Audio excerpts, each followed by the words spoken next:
ಮದುವೆ ಬಗ್ಗೆ ನ್ಯೂಸ್ 18 ಜೊತೆ ಡಾಲಿ ಧನಂಜಯ್ ಮಾತನಾಡಿದ್ದಾರೆ.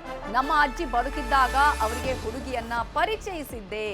ನಮ್ಮ ಮದುವೆಗೆ ನನ್ನ ಅಜ್ಜಿಯ ಆಶೀರ್ವಾದ ಇದೆ ಅಂತ ಹೇಳಿದ್ದಾರೆ ನಟ ರಾಕ್ಷಸರಾಗಿರುವಂತಹ ಡಾಲಿ ಧನಂಜಯ್.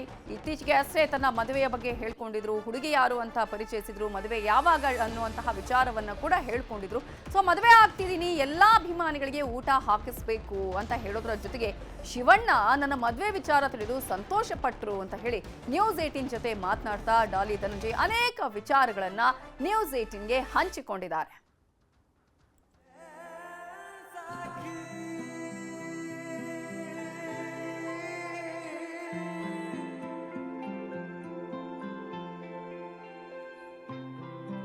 ನನ್ನ ಜೊತೆ ಈಗ ಡಾಲಿ ಧನಂಜಯ್ ಅವರಿದ್ದಾರೆ. ಅವರಿಗೆ ಎರಡು ವಿಚಾರದಲ್ಲಿ ಕಂಗ್ರ್ಯಾಚುಲೇಷನ್ ಹೇಳಬೇಕು.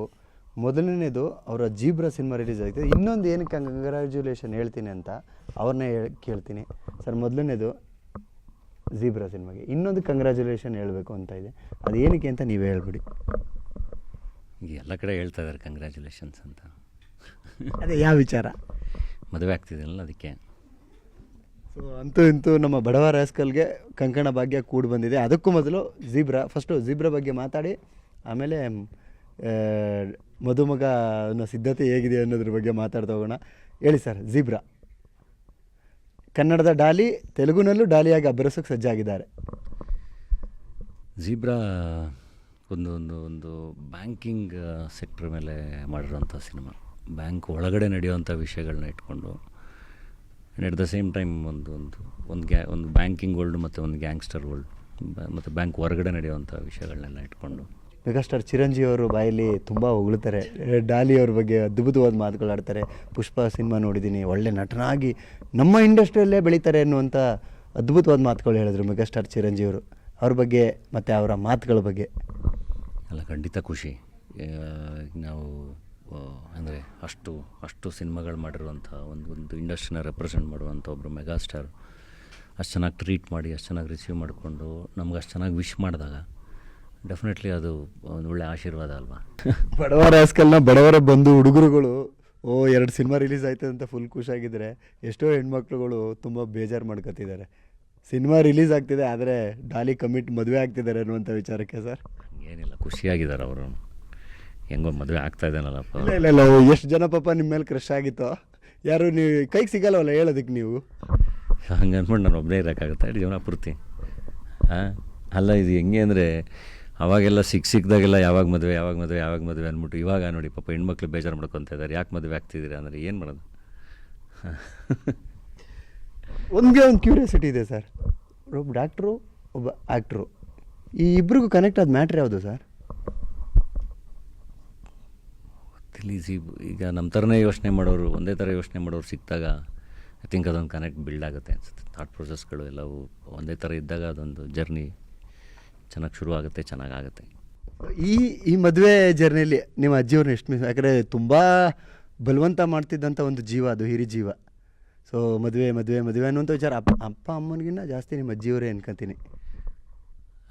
Unexpected actually. ಅವರು ಎಷ್ಟು ಇಂಡಿಪೆಂಡೆಂಟ್ ಆಗಿದ್ದರು, ಎಷ್ಟು ಸ್ಟ್ರಾಂಗ್ ಆಗಿದ್ದರು ಅಂದರೆ ನನಗೆ ಅದೊಂದು ಸಣ್ಣ ಐಡಿಯಾನೂ ಇರಲಿಲ್ಲ. ಬಟ್ ಒಂದು ಖುಷಿ ವಿಚಾರ ಏನಂದರೆ, ಅದಕ್ಕಿಂತ ಸ್ವಲ್ಪ ದಿನ ಮುಂಚೆ ನಾನು ಕರ್ಕೊಂಡೋಗಿ ಭೇಟಿ ಮಾಡಿಸಿದ್ದೆ. ಸೊ ಅವ್ರು ಖುಷಿಯಾಗಿದ್ದರು. ಏನಂದರು ಡಾಲಿ ಅವ್ರು ಮದುವೆ ಆಗ್ತವ್ರೆ ಅಂದಾಗ ಶಿವಣ್ಣ ಗೊತ್ತಾ? ಶಿವಣ್ಣನಿಗೆ ಹೇಳಿದ್ದೀರಾ? ಗೊತ್ತು. ಏನು ಹೇಳಿದ್ರು ಸರ್? ಆಬ್ವಿಯಸ್ಲಿ ಖುಷಿ ಆದರು. ಒಳ್ಳೇದಾಗಲಮ್ಮ, ಒಳ್ಳೆ ಡಿಸಿಷನ್ ಮಾಡಿದ್ಯಾ ಅಂದರು. ಇದಿಷ್ಟು ನಟ ರಾಕ್ಷಸ ಡಾಲಿ ಅವರ ಮಾತುಗಳಾಗಿತ್ತು. ಕ್ಯಾಮ್ರಾ ಪರ್ಸನ್ ಯೋಗೀಶ್ವರಲ ಜೊತೆ ಸತೀಶ್ ಕನಕಪುರ, ನ್ಯೂಸ್ 18 ಬೆಂಗಳೂರು. ಚನ್ನಪಟ್ಟಣದಲ್ಲಿ ಯೋಗೇಶ್ವರ್ಗೆ ಸೋಲಿನ ಭಯ ಕಾಡ್ತಾ ಇದೆಯಾ? ಜಮೀರ್ ಮಾತಿನ ಬಗ್ಗೆ ಯೋಗೇಶ್ವರ ಆತಂಕವನ್ನ ವ್ಯಕ್ತಪಡಿಸಿದ್ದಾರೆ. HD ದೇವೇಗೌಡರು, HD ಕುಮಾರಸ್ವಾಮಿಗೆ ಬೈದ್ರೆ ಸಹಿಸದ ಸಮುದಾಯ ಇದೆ. ಅದರಲ್ಲೂ ಸ್ಪೆಷಲಿ ಚನ್ನಪಟ್ಟಣ, ರಾಮನಗರದಲ್ಲಿ ಅವ್ರಿಗೆ ಆದಂತಹ ಒಂದು ಫ್ಯಾನ್ ಬೇಸ್ ಇರುವಂಥದ್ದು, ಅದರಲ್ಲೂ ಸಾಕಷ್ಟು ಅಭಿಮಾನಿಗಳಿರುವಂಥದ್ದು. ಆದರೆ ಜಮೀರ್ ಅಹಮದ್ ಖಾನ್ ಅವರು ಪ್ರಚಾರ ಮಾಡಬೇಕಾದಂತಹ ಸಂದರ್ಭದಲ್ಲಿ ಹೇಳಿಕೆ ಕೊಟ್ಟಿದಾರಲ್ಲ, ಆ ಒಂದು ಹೇಳಿಕೆ ಈಗ CP ಯೋಗೇಶ್ವರನ್ನ ಅತಿಯಾಗಿ ಕಾಡ್ತಾ ಇದೆ. ನನ್ನ ರಾಜಕೀಯ ಜೀವನ IPL ಮ್ಯಾಚ್ ರೀತಿ ಆಗೋಗ್ಬಿಟ್ಟಿದೆ. ಚನ್ನಪಟ್ಟಣದಲ್ಲಿ ಕಾಂಗ್ರೆಸ್ ಅಭ್ಯರ್ಥಿ ಯೋಗೇಶ್ವರ್ ಹೇಳಿಕೆಯನ್ನ ಕೊಟ್ಟಿದ್ದಾರೆ.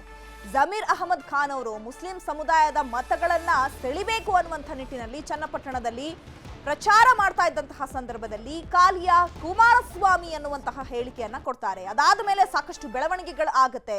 ಕಾರ್ಯಕರ್ತರು, JDS ಕಾರ್ಯಕರ್ತರು ಎಲ್ಲರೂ ಕೂಡ ಆಕ್ರೋಶವನ್ನ ವ್ಯಕ್ತಪಡಿಸ್ತಾರೆ. ಅದಾದ ಮೇಲೆ ಜಮೀರ್ ಅಹಮದ್ ಖಾನ್ ಅವರು ಕೂಡ ಅದಕ್ಕೆ ಸ್ಪಷ್ಟನೆಯನ್ನ ಕೊಡ್ತಾರೆ.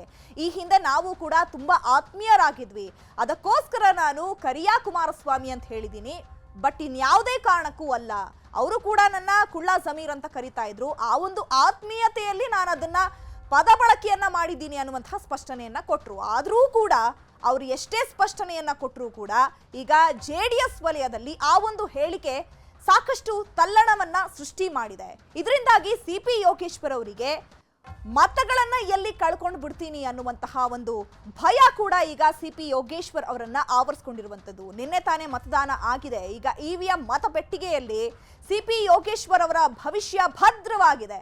ಅದು ನವೆಂಬರ್ 20ನೇ ತಾರೀಕು ಓಪನ್ ಆಗುತ್ತೆ. ಮತದಾರರು ಯಾರ ಪರ ಇದ್ರು, ಮತದಾರರು ಯಾವ ಅಭ್ಯರ್ಥಿಯನ್ನ ಆಯ್ಕೆ ಮಾಡಿ ತರ್ತಾರೆ ಅನ್ನುವಂಥದ್ದು ನವೆಂಬರ್ 23ಕ್ಕೆ ಸ್ಪಷ್ಟ ಚಿತ್ರಣ ಸಿಗುತ್ತೆ. ಬಟ್ ಈಗ ಜಮೀರ್ ಅವರ ಹೇಳಿಕೆಯೇ ಈಗ ದೊಡ್ಡ ಕಂಟಕವಾಗಿ CP ಯೋಗೇಶ್ವರ್ಗೆ ಪರಿಣಮಿಸಿರುವಂಥದ್ದು.